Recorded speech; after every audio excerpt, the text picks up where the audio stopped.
Quem tem razão? Professor Marcos Vinícius, eu vou começar com o senhor. Na sua opinião, que tipo de assunto será mais espinhoso nesta viagem de Lula à China? Nós temos as questões comerciais, que são extremamente importantes para ambos os lados. O Brasil é um grande fornecedor hoje para a China, mas também é um grande comprador de produtos industrializados da China. Mas a gente vive um momento geopolítico em que a China está extremamente inserida, que é a questão da relação com a Rússia, sobretudo no aspecto da guerra da Ucrânia. E tem também arestas bastante grandes com os Estados Unidos. Outro parceiro comercial muito importante do Brasil e parceiro, inclusive, do ponto de vista cultural também, ou seja, da lógica ocidental. O que será mais espinhoso nessa reunião, na sua opinião? Boa tarde, Pinhoto. Boa tarde, Luciano. Prazer conversar com vocês hoje e obrigado pela oportunidade. Eu acho que sim, vamos pensar em três coisas importantes, viu, Pinhoto, quando a gente olha para esse cenário atual. Em primeiro lugar, eu acho que, e eu considero que a visita do Brasil, do presidente brasileiro à China, deveria ter sido o primeiro item da agenda, em razão de a China ser, hoje em dia, o parceiro indispensável do Brasil, e o parceiro indispensável não só do Brasil, mas de mais de 140 países e territórios no mundo. Então, o Brasil, aí, ao colocar a China em terceiro plano, ou em terceiro lugar na agenda, evidencia aí uma prioridade diferenciada com relação aos Estados Unidos, até mesmo a própria Argentina. Então, aí eu já acho que você elencar em ordem de prioridade já é um negócio meio complicado. Já acho um negócio meio complicado você elencar nesta ordem de prioridades. Em segundo lugar, Piotr, o número, né, de 200 empresários, eu acho interessante essas comitivas se o objetivo fosse você fazer um congraçamento entre governos. Na minha opinião, o que seria mais interessante é se nesta viagem o presidente Lula tivesse ali mais ou menos 200 projetos que pudessem ser feitos em conjunto do Brasil com a China, particularmente na questão de infraestrutura, de portos, aeroportos, hidrovias, tudo aquilo que o Brasil precisa e que os chineses têm feito há mais de 40 anos, e que o Brasil poderia dar aí o seu salto qualitativo, inclusive aquela questão de o Brasil eventualmente ter uma saída para o Pacífico, que seria uma situação muito importante. Em terceiro lugar, eu acho que existe um desconhecimento com relação ao papel atual da China no mundo. E quando você me fala aí de um ponto de conflito aí entre as duas agendas, na minha opinião, o Brasil não está entendendo papel global da China atualmente, não é? Se você olhar, por exemplo, o fato de que a China conseguiu realizar um acordo histórico entre Iraque e Arábia Saudita nos últimos dias e tem se posicionado de uma maneira equidistante para poder ter uma voz importante na questão da Ucrânia, da guerra da Ucrânia com a Rússia, você vê que é uma China completamente diferente daquilo que nós observávamos no passado, nesse sentido de ser um país muito mais globalizado e mais atuante nisso. Eu acho que se a gente vai com a perspectiva do governo brasileiro de uma China de anos atrás, isso pode fazer com que nós não tenhamos aí o objetivo principal da visita, que é de construir sinergias entre os dois países e não tratar a China somente como um comprador. Eu acho que o grande problema, né, Piotr, nessa história toda, é que o Brasil encara a China como um comprador dos seus produtos, mas jamais, e não tem encarado isso de uma maneira efetiva, como um grande parceiro econômico que é. Doutor Igor Lucena, seja bem-vindo uma vez mais. Na sua opinião, o que é mais espinhoso ou o que eu vou mudar um pouco a pergunta agora, o que também pode ser mais prioritário, até porque já tivemos a exposição do Marcos Vinícius aí, nesta viagem do presidente Lula com essa comitiva gigantesca. Aliás, tem um monte de parlamentar que está indo também, são mais de 30, se não me engano, acho que é um número bem elevado nessa reunião aí do presidente Lula, bilateral Brasil e China. Bom, boa tarde a todos, é um prazer estar aqui com vocês. Eu sigo um pouco por essa linha do que o Marcos falou, agora eu queria levar em consideração alguns pontos que acredito que serão chaves, que podem ou não estar sendo vistos pelo governo brasileiro. O primeiro, óbvio, acho que é a substituição de Marcos Trujillo no New Development Bank, né? Isso já foi acertado com os outros líderes e deve ser solidificado nessa reunião, lembrando que o banco fica na China, em Xangai. Então, o apoio, principalmente de Xi Jinping nessa mudança, é algo substancial.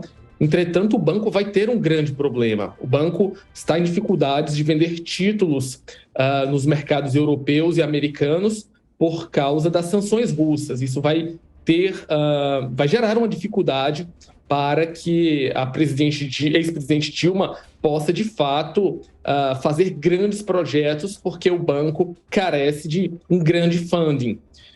Do outro lado, a China, e eu concordo com o professor Marcos quando ele fala de que o Brasil a vê como uma grande compradora, não é mais a China que cresce 10%, 12% ao ano. Sim. A gente está falando de um país que está com a meta de crescer 5% ao ano.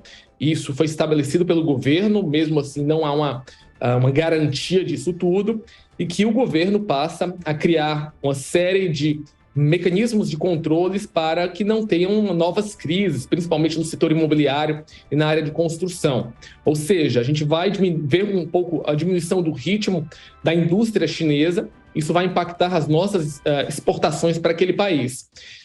E, por outro lado, essa mudança das cadeias globais de valor vão fazer com que nos próximos anos a gente veja as cadeias regionais de valor.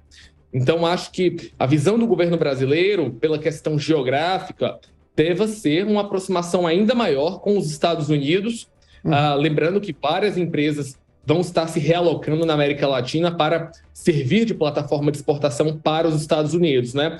E, além do México, o Brasil pode ser, sim, um grande player nessa nova realocação. Você falou, Piotr, inicialmente sobre o acordo Mercosul-União Europeia.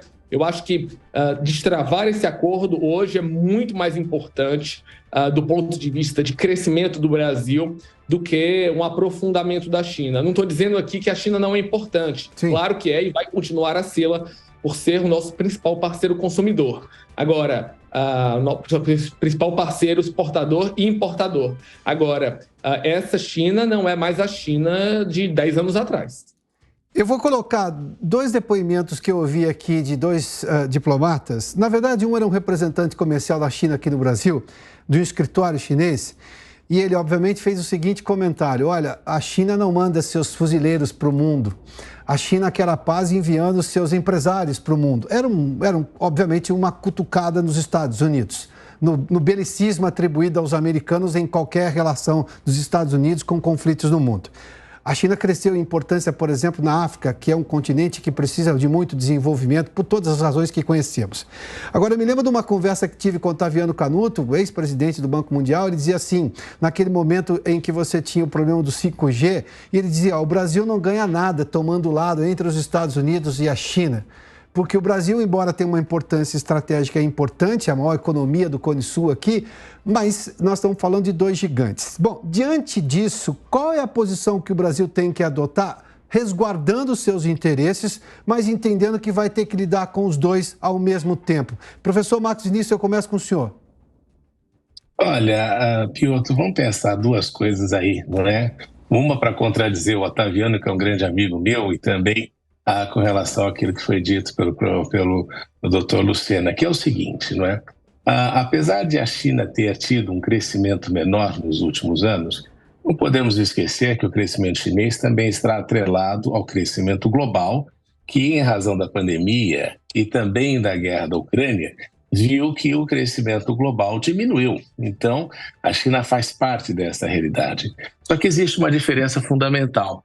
Os chineses têm por objetivo e têm sido muito persistentes em atingir as metas estabelecidas de chegar aí em 2049 a uma renda per capita de 20, 25 mil dólares por chinês, por indivíduo. Isso é extremamente disruptivo no mundo, porque você vai ter na China o maior mercado consumidor da história da humanidade nos últimos milhares de anos.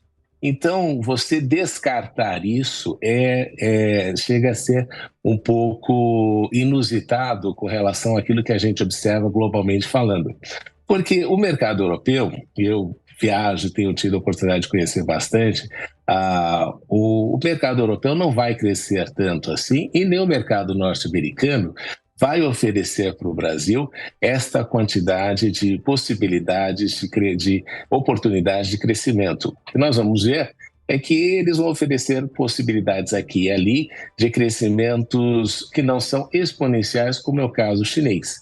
Então, não é uma questão de posicionamento na questão da briga pela hegemonia global, até porque em todos os documentos, o governo chinês tem sido muito claro de que não pretende ser xerife do mundo, não é esta a função deles. E o que é importante aqui, só uma última coisa, é que o objetivo chinês é crescer economicamente. Então, claro que faz sentido o Brasil se posicionar a favor da China, porque os outros parceiros não vão oferecer esse tipo de oportunidade. Igor, na sua opinião, como é que se faz nessa relação cuidadosa que o Brasil tem que ter com dois importantes parceiros, históricos e importantes economicamente? Embora você tenha feito menção à questão dos europeus também. Eu acho que em diversos casos o Brasil vai se encontrar em encruzilhadas com interesses que vão ser diametricamente opostos entre americanos e chineses, entre europeus e chineses. O caso do 5G foi um exemplo muito claro. E eu gosto de fazer uma pequena analogia de que, quando a gente viu essa questão do 5G da Huawei ou da Ericsson, qual era o objetivo do Brasil? O objetivo do Brasil era termos um 5G que pode ser utilizado em mísseis atômicos, ou o nosso objetivo é ter o 5G para levar a internet para os confins da Amazônia e do interior do Nordeste, que basicamente não tem nem esse tipo de acesso ainda. Então, acho que o objetivo principal, dentro do contexto geopolítico, é entender os nossos interesses, entender que temos interesses convergentes tanto com os europeus, com os americanos e com os chineses, e, em alguns casos, esses interesses serão divergentes desses blocos, mas a visão e o alinhamento unilateral é desfavorável para o Brasil, da mesma maneira que uma repúdia unilateral para qualquer um desses blocos também é. Sim. O Brasil está numa situação relativamente privilegiado do ponto de vista geográfico, e que isso faz com que nós podemos navegar dentro desse novo mar internacional, que, na minha visão, passa a existir um mundo tripolar, né? Um mundo liderado pelos Estados Unidos, e com Reino Unido, Japão, Coreia do Sul, Austrália, Nova Zelândia. Um outro mundo numa visão muito sino-russa, de países autoritários, mas com uma visão capitalista clara. E aí você tem no meio a União Europeia com uma ascendência sobre as antigas colônias africanas, mas que parece conosco porque tem interesses nos Estados Unidos e na China ao mesmo tempo, e ele navega de acordo com as suas conveniências. Então, acho que o Brasil consegue, nesse ponto, se definir suas próprias estratégias, ter um cenário mais favorável do que tinha no passado. Eu tenho 30 segundos, professor Marcos Vinícius. Dá para ser bastante pragmático no momento conturbado geopoliticamente do mundo? Dá, basta você saber quais são seus interesses no longo prazo. Que é o que o Igor estava fazendo menção. Que você pretende alcançar, não é? Mas tem que ter muito claro, por exemplo, que algumas coisas retratam aí uma falta de interesse efetivo. Ao tentar politizar, por exemplo, o BRICS, né, com a nomeação da presidente Dilma. Então, acho que a gente precisa ter muito claro qual é a estratégia no longo prazo. Ou seja, pragmatismo e estratégia. E aí é serviço de diplomacia profissional. Senhores, muitíssimo obrigado pela participação. Marcos Vinícius e Igor Lucena conversaram conosco sobre essa viagem do presidente Lula à China. Boa tarde aos senhores, hein? Bom final de semana.